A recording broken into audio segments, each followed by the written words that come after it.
4 decades ago, Congress created Medicare, a bedrock promise to our seniors.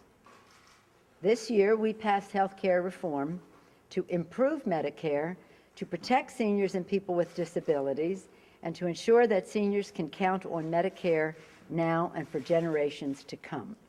Members of Congress will head home to their districts this weekend for Memorial Day. One of our top jobs is to clear up confusion and correct misinformation around health reform.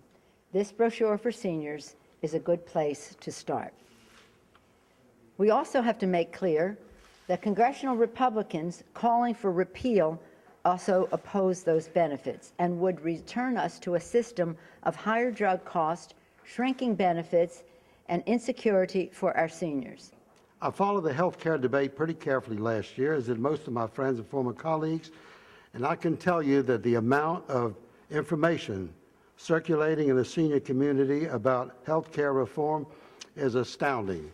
Most of that information comes from blogs and from websites, and it's interesting for me to know, and I mentioned this to someone just this morning, that most of these are predominantly anti. My most stressful experience was the persistent rumor that health reform law would cut seniors off of Medicare after a certain age.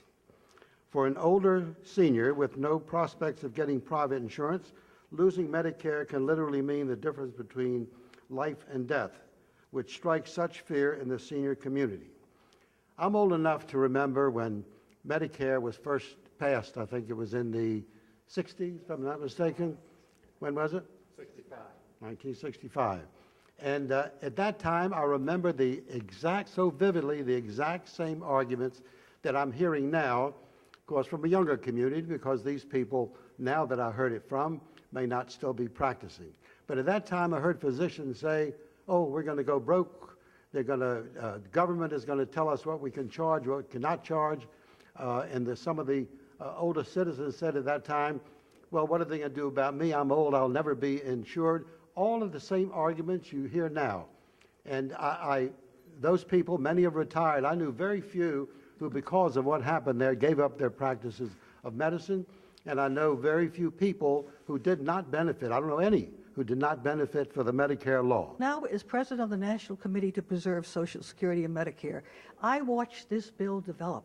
I read about this bill, I studied this bill. Our members, we have 4 million members and supporters, and I went around the country telling my members and mailing to my members that this is a good idea. Can I tell you something? Doing nothing was not an option, because you know why? Because we could not afford Medicare. The government couldn't afford it, and the people on Medicare couldn't afford it. 40% of people on Social Security today, 40% of their Social Security check, goes toward health care. And so I salute the Speaker Pelosi, and I salute the Majority Leader. And I thank them very much to have the bravery and the courage to push this bill through. Is it popular everywhere?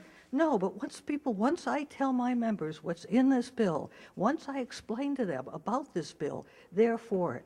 And therefore, I urged all the former friends of mine in the Congress, get out there and sell this bill, because if we don't have this bill, Medicare will be broke down the line. Thank you. First of all, the Affordable Care Act will finally close the prescription drug donut hole, an issue that has been a hot topic for seniors and disabled Americans. It starts this year with seniors receiving $250 checks, and will gradually, over the course of the program, close the donut hole for the 8 million seniors who end up in that category right now, where they are paying 100% out of pocket for critical prescription drugs. In 2011, copays for important preventive care are eliminated. In part, what we know is that too many seniors forego critical exams, mammographies, screenings for colon cancer. Part of the reason is that there's a financial barrier. A screening can cost as much as $100 out of pocket, and for too many seniors, that's a issue that they're then willing to forego having to make a tough choice about buying medication or paying rent or buying food. It's critical in terms of overall health care costs that if there are problems, they get identified early. We know it's screenings not only can save lives, but actually they can save huge costs in the long run. The Affordable Care Act is an unprecedented effort to crack down on Medicare fraud.